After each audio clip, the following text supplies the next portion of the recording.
Welcome to episode 1 of the Smart Growth for Water Resources Table Talks. I'm Becky Roark, Executive Director for the Beaver Watershed Alliance, and we also have my co-host here, Lane Crider with the Illinois River Watershed Partnership. And since this is our first episode, I just want to give you a little bit of context. We've had a lot of efforts over the years here in Northwest Arkansas talking about water and water management.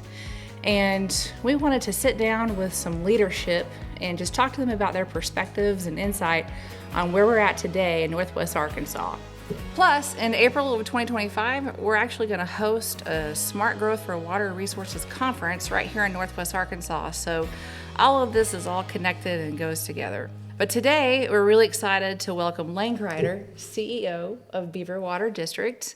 And Leaf, did you want to introduce yourself too? Yeah, I'm Lane Crider. I'm the Executive Director of the Illinois River Watershed Partnership. Great to be here. We're excited about the conference and looking forward to asking you a few questions. You bet. Yeah. We're excited that this conference is happening and we're being able to focus here in Northwest Arkansas, or continue to bring focus to our water resources and what their critical importance is.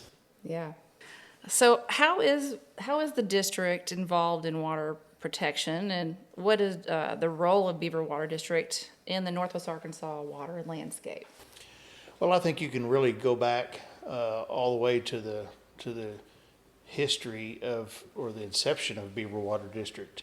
We were founded based on the need for a third-party entity to contract with the Corps of Engineers for drinking water out of the new reservoir. It was not long after that the district was developed and the board was established that you started seeing our board members, the original 6, along with several other people who were normally attending board meetings at the time, including a lot of engineers, a lot of Northwest Arkansas leadership, talking about almost immediately the need to protect what, it was a recognizable, valuable resource that we didn't have in Northwest Arkansas prior to the construction of the dam. Going back and reviewing some of the minutes of meetings, we found several times where the board of directors, would say we really need to evaluate what our possible threats are to water quality, and how do we get ahead of it. Mm-hmm. And so from the very beginning, our board didn't just take for granted that now we have this resource. They immediately recognized that we need to protect it. And so we mention all the time that were it not for drinking water, we wouldn't have the reservoir out there, this beautiful natural resource, one that's so tremendously important, to the continued growth. We have doubled in population in Northwest Arkansas almost every 20 years. So we call it the drinking water effect, but it's been in place, and we need to make sure that we protect it for our future generations. We're so lucky that they had the foresight back then. Yes. To see such tremendous foresight. Yeah. They could have easily, said, it's not our problem to deal with. We've got enough water for now, but they recognized it just wasn't going to be enough. So kind of just as a follow-up, so how does source water protection, like the watershed area, relate to the drinking water quality, water quality for residents and industries in this region? So we've really hung our hat on being able to maintain a very, basic process that we've had in place since we built our first plant. It starts in the watershed because, again, we could treat it, but it's much easier and much more effective just to make sure we maintain the quality instead of letting it slip and then try to take those next steps to get back to ground zero, really. Yeah. Or their starting point. Really, that ounce of prevention is better than a pound of cure. That's exactly right. Yeah. That's the way to sum it up. And obviously, we've been blessed in the sense that most of the lake's watershed area is in to the east and to the south in some of the more currently undeveloped and mountainous parts of the region, whereas the flatter more wide open areas to the west of I-49 is where we're seeing a lot of that, growth happening right now. But that's the low-hanging fruit, right? At some point, we're going to have to start going into these areas and and they're going to be developed. They're more costly.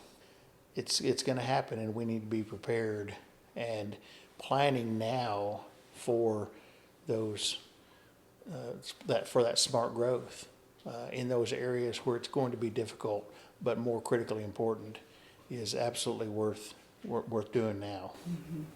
Yeah. So Lane, you're speaking to some of the challenges our region is facing. What do you see as the main challenges for water resources management in this region that we're going to face moving forward?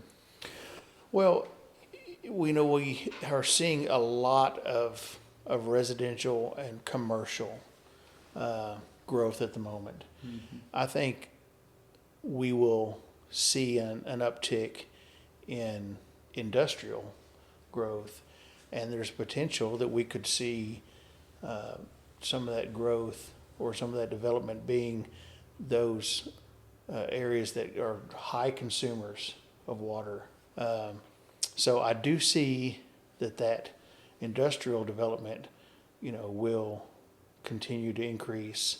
It at a slower pace, but it certainly will be a challenge in the future. But I think just in general, we have a lake that has no excess storage space from an allocation standpoint. So drinking water currently has about 30% of the storage rights in the conservation pool, which is where we get our drinking water from, where the Southwest Power Administration and others generate hydropower from that pool. Can you explain who manages that? Sure. For people that may not understand? Well,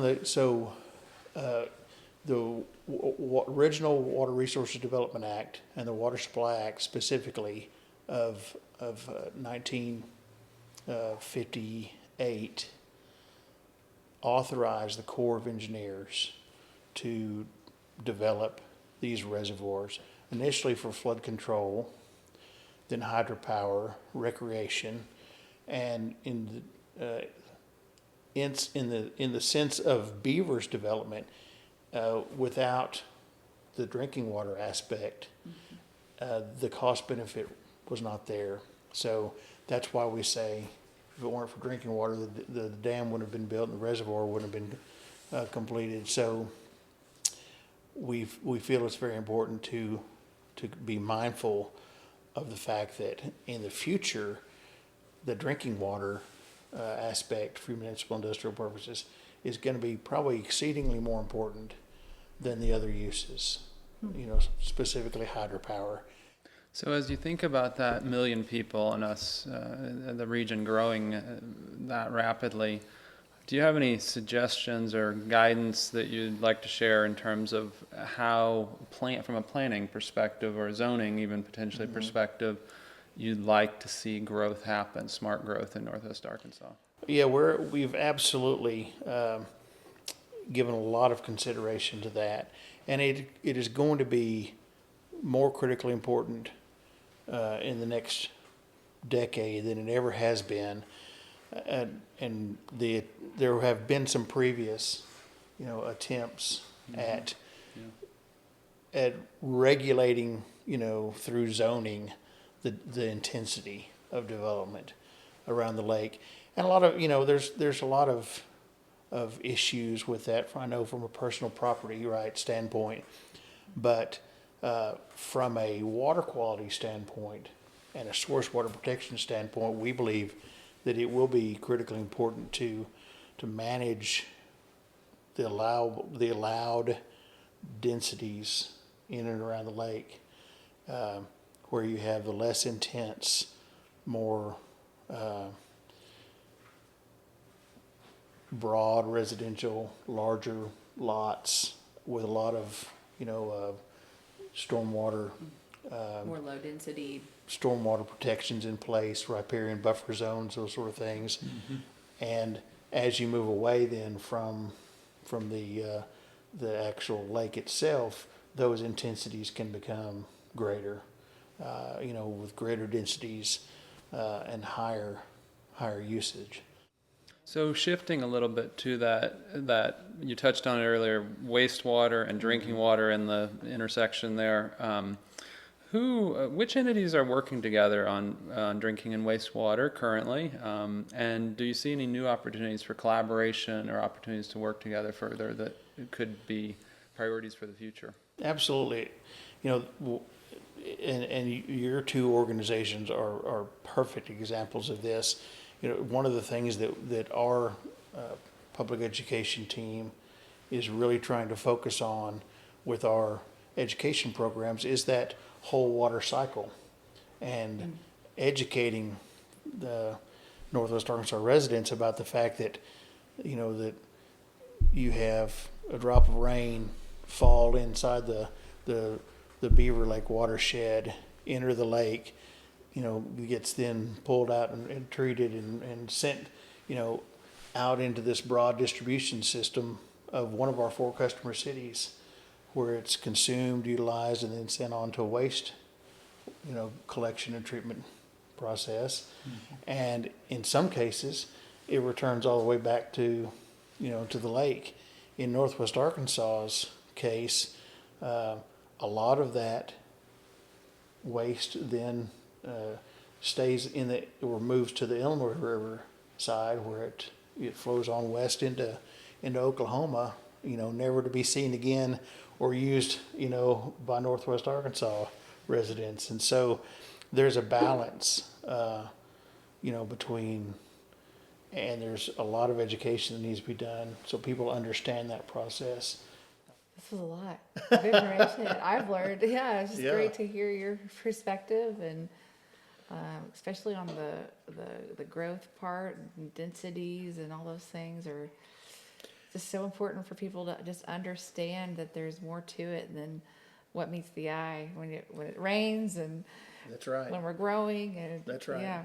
Yeah, it's, we can't take for granted that every time we go to make a cup of coffee or take a shower or get a glass of water, that it's always going to be there.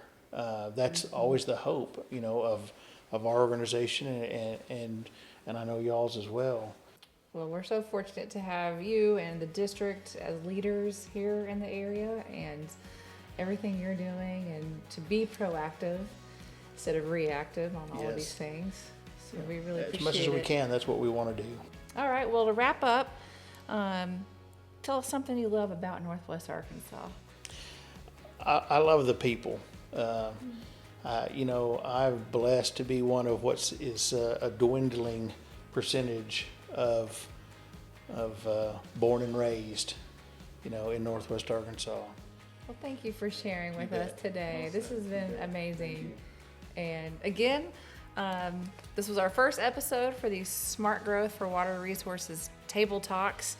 And we just want to thank Lane Crider for his time today. And thank you, Lee, for co-hosting these with me. We have a couple more coming up. In January, we'll have Nelson Peacock with the Northwest Arkansas Council. And so just keep tuning in for these table talks to hear more about all of this. And save the date for the April 2nd and 3rd of 2025 for the Smart Growth for Water Resources Conference here in Northwest Arkansas. So thanks, everybody, for tuning in.